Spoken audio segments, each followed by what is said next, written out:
Hey hoes, and welcome to another episode of the Toby Talk here on the Toby Network. If you're new to the Toby Talk, basically what we are all about is I talk about different concepts and topics, and I give a little bit of information about them, and then I basically tell you from my perspective how I've understood them, how I've come to be familiar with them, and then I put it out there for y'all to either see if it resonates with you or if you can come up with your own understanding of that said topic, concept, conversation, etc. So if you're new here and you vibe with this, make sure you like, subscribe, and hit that post bell notifications down below. And you can engage with us in the comments. We'd like to have a respectful dialogue and talk about it because it's a Toby Talk, so we're gonna talk. Period. Okay, everybody, so on today's episode of the Toby Talk, we're kind of going in, the theme of spirituality that we had been doing for the past previous episodes. The first episode, we talked about what is spirituality. The episode after that, we talked about the debate between spirituality versus religion. Is there really a debate? What it's all about, etc. Now, today, we're going a bit further. Yes, we're taking it further than before, and we're going to talk about African spirituality. Yes. African spirituality. Now you may be wondering, Toby, why African spirituality? Because last time I checked, I'm black, African. So we're gonna talk about African spirituality because, as we discussed in the previous spirituality videos, there's no one set definition of spirituality. It varies from different tradition and culture, belief system, etc. To learn more about spirituality and as well as the debate between spirituality and religion, because we'll kind of touch on that a little bit in this video. I've linked them both down below in the description box, so head to those videos if you haven't seen them yet, or if you need a refresher, to just jog your mind, because it can be a lot to grasp. I understand that. Alright, so for today's episode on African spirituality, I'm going to kind of divide it into two parts, because African spirituality is something that I've seen is pretty delicate because there's a lot of misconceptions about it. And that's due to historical reasons of global anti-Africanness / anti-blackness and just global racism and etc. So it's one of those topics that comes with more weight. So I'm going to break it up into two parts to try to really give a better overview of what it is. So for this episode, we're going to basically, talk about what is African spirituality. And why is it a conversation? There's been other videos that people have posted about it, talking about, is African spirituality bad? What is African spirituality? Pros and cons, etc. And basically, we're just going to talk about what it is. What is it? And why are people talking about it? Why is there such a conversation? All right, so buckle up, get your water, get your tea, get your notepads, whatever you need. Okay, bring your ears, open them up, all right? Open up your mind too, because it takes some unpacking. And let's get to it, sweetie. What the hell is African spirituality and or black spirituality, right? I might use the terms interchangeably, but I'm mostly just gonna say African spirituality because even the Diaspora traditions, it was made by African people, so it's African spirituality, right? So basically, African / black spirituality basically encompasses the indigenous spiritual traditions, belief systems, religions, etc. across Africa and the African diaspora, right? So just spirituality for black folks, okay? The spirituality traditions that some black folks created for millennia, all right? That's basically what African spirituality is, okay? TLDR, period. Now, digging deeper into that concept of what is African spirituality, what comes to mind is ATRs. So I've mentioned ATRs, which means African traditional religions, before in a previous video. And basically ATRs is just the traditional religions, or belief systems, spiritualities, etc. that are found across the African continent, from West Africa to Central Africa to East Africa to North to South, etc. It is just, the spiritual systems, religious systems of African people. We have the Eastern ones and like India, Hinduism and Buddhism, Taoism, as well as, the traditional pagan beliefs in Europe, as well as, traditional spiritual traditions, beliefs in North and South America, etc. Each group has their own spiritualities. ATRs is just it for African people. simple. Some core themes of African spiritualities, ATRs, Black spirituality, etc., same shit, are the themes of collectivism, spiritual and physical wellness, strong communities, the interconnectedness between humanity and nature, and ancestral veneration. All right. So I'm going to now explain what each of those topics are from my understanding so that you know, so I'm not just like throwing things out there at you. A lot of times with collectivism, it gets a bad rep. People think of, oh, that's communism. That's socialism, as if socialism's a bad thing. People really don't understand what socialism actually is and just conflate it with communism. No, two different things. But collectivism is basically the opposite of individualism. In collectivism, basically, it's not just my personal good is better than everybody else's. That's kind of like individualism. And in the West, especially in the United States, we live in a very individualist society where it's like, put yourself first. You are the most important. Do your stuff. It's all about what you need. Do what serves you, etc. Which I'm not saying is horrible. Which I'm not saying is bad. Right? Everything in moderation. But collectivism really stresses the community good. What's good for all is good for you. Is good for me. Is good for him, her, them, etc. That's basically what collectivism is in a nutshell. It stresses the collective well-being, the collective good of everyone. It does not prioritize one person's good over another. It understands that, yes, we are all individual beings, but we are better together and we need each other because we're all interconnected. That's what collectivism is. And African spirituality really stresses that. They really stress, that mode of like, if you're doing well, I'm doing well. If we're doing well, they're doing well. That they really stress that belief. It's not just like, oh, I'm doing well, you're not doing well. Okay, shit. That ain't got shit to do with me. Sorry. No. If I'm not doing well, my community is not doing well. If my community is not doing well, I'm not doing well. If my community is doing well, if they're strong, if they're healthy, then I will be strong and healthy because I'm a part of that community. Right? And that goes back to the emphasis on strong communities. And that is strong families, strong villages, strong towns, whatever your community is, because of that same principle of collectivism. If your community is strong, if you take care of each other, if you all are well, then everyone's going to be good. That whole African thing, it takes a village, yeah, to raise a child, yes. ATRs stress that. African spirituality stresses that because of that collectivism principle. Like, we need strong communities because we are better together. We all individually, we do better when everyone does better. So spiritual and physical wellness basically is about, the alignment and the healing of the body, mind, and body. Oh my gosh. Y'all, I cannot speak English. I might as well just start speaking Spanish. Porque yo no puedo hablar inglés. Ah, my gosh. Sorry. Body, mind, and spirit. Okay, or should I go body, mind, spirit? Ascension, right? That's basically what spiritual and physical wellness is all about. The alignment of the body, the mind, and the spirit. And in African spirituality, there's this belief that if something's wrong physically, then there's also an imbalance spiritually. Or if there's an imbalance spiritually, then there's an imbalance physically. And understanding that they all kind of relate to each other. Like, yes, the physical being is its own thing, the spiritual being is its own thing, but they're also interconnected.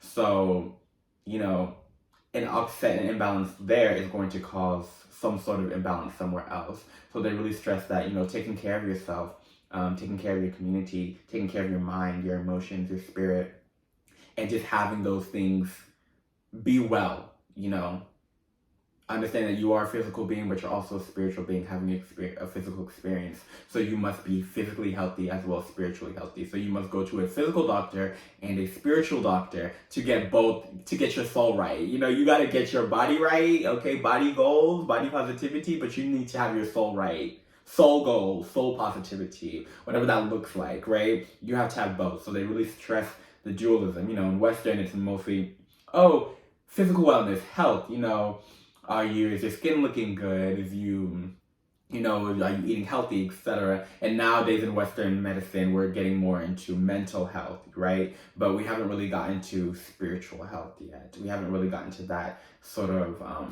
way. But in, African spirituality, it's spiritual and physical wellness, and mental health is included in that.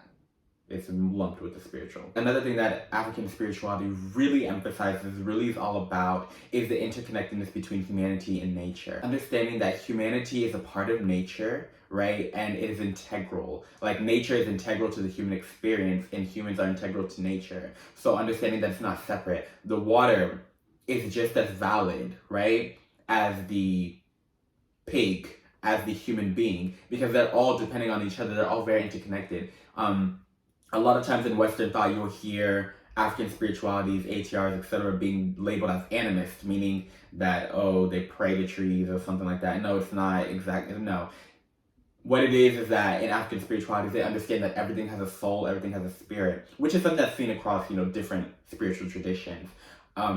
So they understand the water has an energy, the water has a spirit, the fire has an energy, the tree has an energy, it has a spirit, So understanding that if it has a spirit, if it has a consciousness, then how, and we all stem from the same source, right? Then how much different is it? If it has an energy, if it has a spirit, then that requires respect. That requires me to honor it as a person, honor it as a being.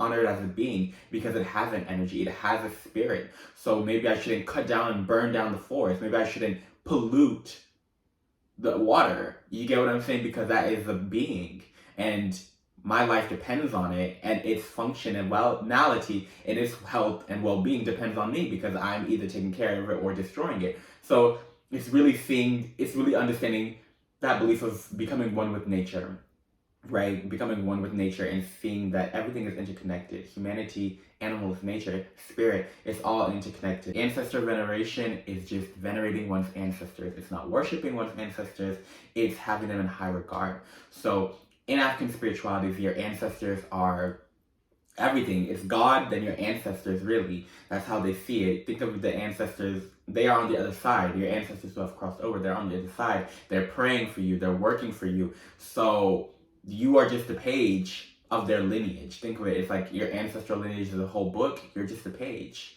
right? Your generation is a chapter. So understanding that you are a page on a continuing legacy. So, to gain wisdom, you got to talk to your ancestors. To gain help, sometimes you got to talk to your ancestors. The same thing of spirit veneration, it's the same kind of concepts that you see loosely in a lot of different traditions, even Abrahamic faiths with like saint intercession, etc.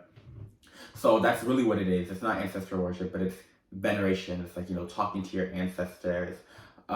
Maybe you have an altar for your ancestors, giving them offerings, which is just energy, honoring them because you are a part of them and they are part of you. You would not exist without your ancestors, right? They had to live, they had to go through what they went through for you to exist here in this moment, and you have to live and go through what you go through for your descendants to then exist in the future. So that's really, that's a big thing for African spiritualities. And I also want everybody to keep in mind that these topics, that I just covered are like major values in African spiritualities. These are just general. There's no one African spirituality that definitely, no. Because Africa is a whole continent. Africa is the most diverse continent in the world. Genetically, culturally, ethnically, it is the most diverse continent in the world. So take African spirituality as a blanket statement. There's so many different ones, as well as we include the diasporic ones. So this is just that was just a general overview. And everything I talk about from here on forward is just also going to be general themes overall, because Africa's big as shit. Africans, black people, we're not a monolith. So I'll make assumptions because we are the most diverse on the continent. In the world. We are the most diverse in the world. Africa's the most diverse in the world. Yes, that is a statement. Now that we talked about what African spirituality is, we're going to start talking about why. Why are people talking about African spirituality? Why, why is there even a conversation, right? Because if you're a spiritual person or you're interested in spirituality, you're learning about it now, and you're Black, you've probably started hearing more about African spirituality, and you're probably like, what is it? Or, or you or ATRs, etc., you're probably wondering what it is. And even if you're not Black, it's good to know because, whether you're a spiritual person or you're just interested in spirituality, it's good to see things from everybody else's point of view, especially the African, because let's not lie, let's not shit ourselves. Africans' point of view, the Black point of view, has always been disrespected and downtrodden and ignored historically for a multitude of unjustifiable reasons. So it's good to just know what does spirituality look like on Africa and for her descendants. A lot of millennials and Gen Z, across the diaspora, across the African diaspora, are starting to turn back to African spirituality and African-centric, Afrocentric traditions, especially Black women, so then that's, like I said, that's across the diaspora, whether it's Cuba, Guatemala, United States, Jamaica, Haiti, Kenya, Nigeria, etc. They're really starting to turn back. There's a whole movement, especially among Black women, as movements are almost always led by Black women. Yes. They're starting to uncover the truth, be like, what did our ancestors practice and believe spiritually before colonialization, before mass enslavement? Like, what were the traditions that were beaten, that were stripped, that were stolen, So it's that whole consciousness, especially with everything that's been going on leading up to 2020 and 2020 beyond. I think you can see why it's not so hard to understand, or at least to see why Black people are starting to be like, what did we do before this shit? This trend, right, of going back to your roots, going back to the original tradition is occurring because of the desire to find oneself outside of the confines of Western ideology, right, and tradition. Because especially as a Black person growing up in the United States, right, growing up in the West, and not just in the West, but in the Americas, from Canada all the way down to Chile, right? Anti-Blackness, anti-Africanness is so ingrained into our society. It's like we drink it, So many times we have to unlearn certain terms, be like, oh my gosh, that's a problematic term. Oh, this was a slur against Black people. Oh, this was something that was stolen from Black cultures and appropriated. Global white supremacy is so ingrained into our society that I feel like as a Black person growing up, you are already at different, and this is at varying levels, but you're already programmed to have anti-Blackness and white supremacy in your mind, whether that comes through a classist view or a colorist view or, a homophobic view or a misogynoir, sexist view, etc. It affects everybody, and it affects everybody in different ways. So it's just ingrained to society. So as people are becoming more conscious and, we're seeing able to use media, to unpack these things and expose these narratives and create these social revolutions and movements, people are starting to feel like, wait a second, I don't fit in Western ideology. I don't fit in Western tradition. This was not made for me, right? So I'm going to find a space that is made for me, by me, right? That was made by my own, for my own, where I feel safe, where I feel comfortable, because Black people don't, let's be honest, a lot of us do not feel safe in these countries, in these systems, in these traditions, especially because historically they were used to kill us, they were used to enslave us, they were used to rape and pillage and just try to destroy us, whether that's on the continent or, in the Americas or in Europe, etc., wherever Black people are. If anti-Blackness, anti-Africanness is global. Unfortunately, it's global, so it's all over the world. So it's just trying to separate, find peace, find solace, find yourself outside of those confines. In addition to that, it's finding community, right? Because when you're able to find within your own, you're able to lift yourself up, especially because African spirituality stresses collectivism, it stresses strong, healthy, functioning communities. People are trying to find communities, they're finding their strength in numbers. They're trying to find liberation, because if you're, especially in the diaspora, if you were told that who you originally were was evil, and was not true, how could you grow up and you don't know yourself, how can you ever expect someone else to know you? How can you ever learn more about yourself? How can you progress if you cannot go back to where you were and now go forward? Because you may have been at point A before and are still at point A, but you don't know that because you could not look back to see you're at point A. You need to see that you were once at point A so that you can get to point B, so that you know B and A are different, right?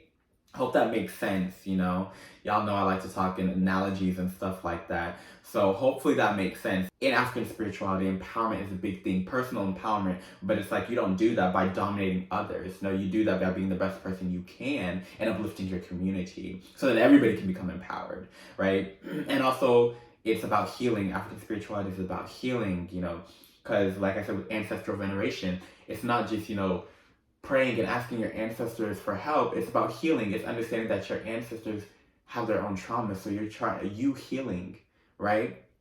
When you heal, your ancestors heal, your lineage heals, your community heals. So it's really about healing. And then of course, ancestral connection. Many people in the diaspora, they don't know where they came from.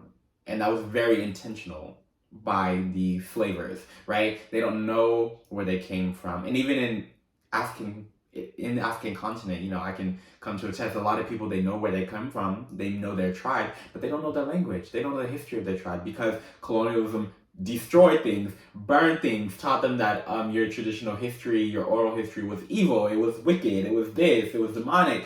So even in the continent where, yes, you know your tribe, do you know about your tribe? Do you know your history? No, you don't really know it past your grandma. You don't know past, colonialism. So it's that need to find ancestral connection, to be like, okay, these are where my ancestors were. This is what they did. This is how they believed. Okay, and I can see because they believed this and they did this, this is how it's passed down into my family, and this is how these patterns, whether good or bad, affect my family and affect me today. So now I know how to work to either continue the good patterns or to remove the bad ones, right? It really just stems from that need, that desperation to escape global anti-blackness and racism, right? The evils that are permeated throughout all our, world. It's not just in the US, it's in Dominican Republic, it's in Canada, it's in Mexico, Guatemala, the United Kingdom, France, etc. And it's been shipped all around the world. It's in China, it's everywhere.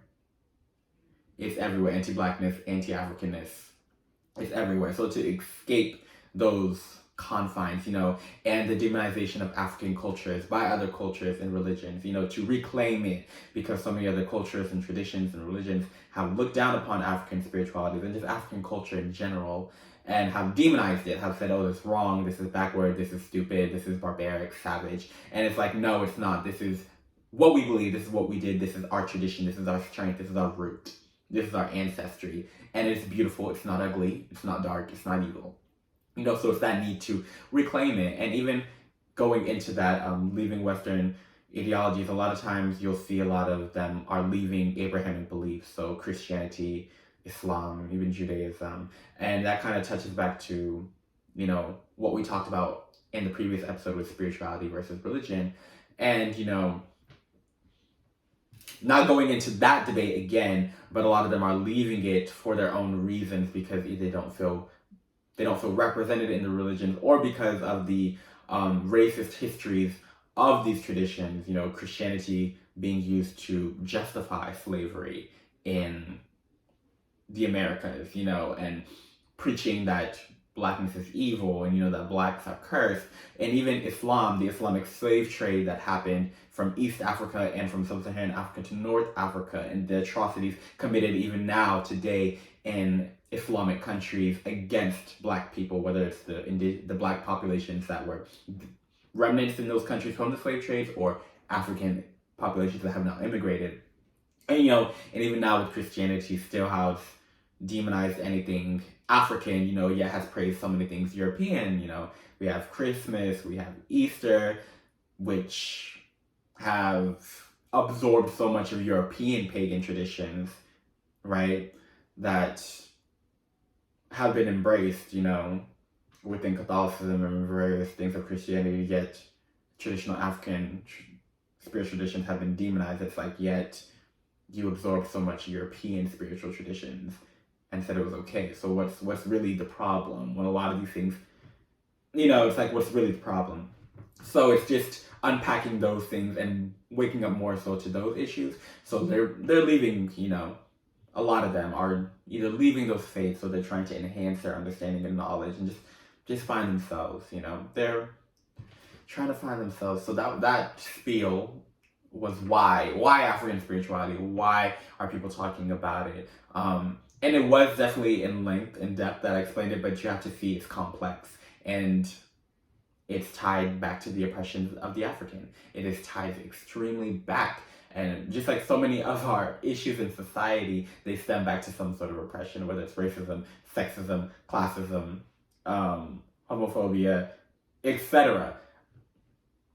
No matter how many times we try to escape these things, we never deal with the root issue, so it pops up something new that we don't think is connected, but then when we unpack it, it is connected. So, it's connected. TLDR, racism, global anti-blackness / Africanism. Yes, that's why people are going to African spirituality. Alright, y'all. Now, what we're going to do is, like I said, this video is going to be in 2 parts. So I'm going to end this video talking about some examples of African spiritualities, both Afro-diasporic and, traditional African spiritualities. And then in the next video, we're going to talk about some more stuff, right? So we'll start with diasporic ones because I feel like for people, especially, in the Western world, in the Americas, they're more familiar with the African diasporic traditions, for various reasons because, it's in their own countries. It's what, the tradition that sprung up by Africans and their descendants in their own countries. And also because, there's just so much that people don't know about Africa, so they don't know. And that's across the diaspora, that's across the whole world. So yeah, obviously the diasporic ones are going to be more well known for the most part. The most well known, right, if you're living in the US, and that is Louisiana voodoo, right? When people think of New Orleans, they're like, oh my gosh, it's like voodoo this, voodoo that, saw it in Princess and the Frog, saw it in all this stuff, right? All these misconceptions about Louisiana voodoo and all this shit, right? But Louisiana voodoo is an example of an African diasporic tradition, whether you call it ATR or you're calling it a Black spirituality, African spirituality, etc. But it's a tradition. Another one that is there is hoodoo, which is also called, conjure or, root work, etc., which sprung up in the southern United States a lot of times in the Mississippi Delta areas, as well as the Maryland areas and the Sea Islands coast of South Carolina, Georgia, just across the South. Louisiana voodoo, really New Orleans, Louisiana, as well as parts of the Mississippi Delta area, but hoodoo is just the U.S. South, created by Africans and their enslaved Africans and their descendants in the United States.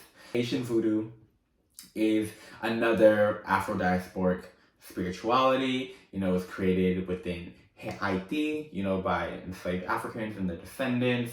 And there's also other types. There's also Dominican voodoo, Puerto Rican voodoo, there's just different types of voodoos, across the Caribbean.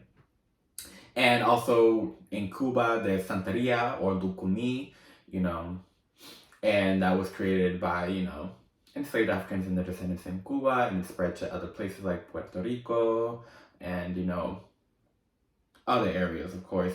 And then there's Obia in Jamaica, and then we also, in Brazil, we have Candomblé and Umbanda, which are some more traditions, right? So those are just some traditions, diverse traditions. If you want to know more about them, you can Google it, or if enough people want to know more about it, maybe we can do a video digging into the different ones. But those are just some Afro, diasporic traditions. And one thing that I do want to say about the diasporic traditions is that a lot of these traditions have Christian influences, especially Catholic influences. So you'll see in the next video, we kind of talk about some of the misconceptions. And it's like, well, a lot of these religions have strong Catholic influences, right? So, because, they had to be disguised under the brand of Catholicism, and then eventually more Catholic elements were included. So it's like,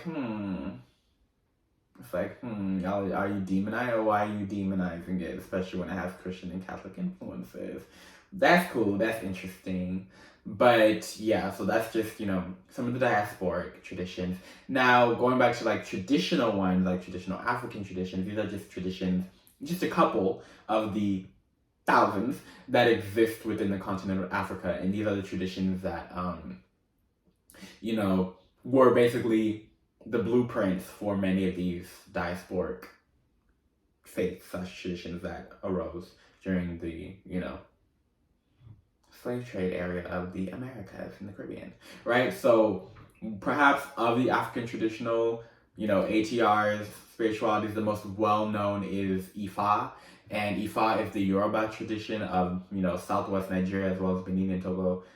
And yeah, Ifa includes the Orisha tradition. So I don't know, y'all probably have heard about Oshun, Shango, Jemaya, Beyonce dressing up as Oshun, all that good shit, right?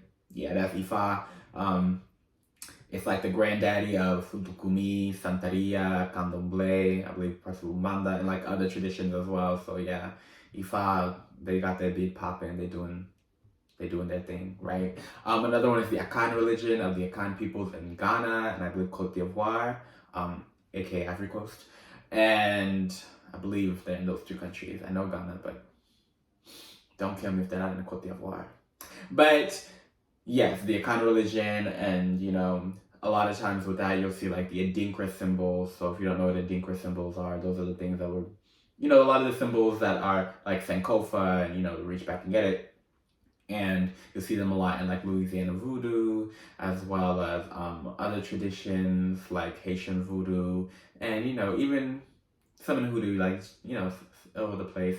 There's also West African Vodun, which is from the Dahomey Empire in Benin in Africa, and that was like the very strong basis for a lot of these voodoos, especially Haitian voodoo. West African Vodun is like one of the oldest religions out there, slash traditions.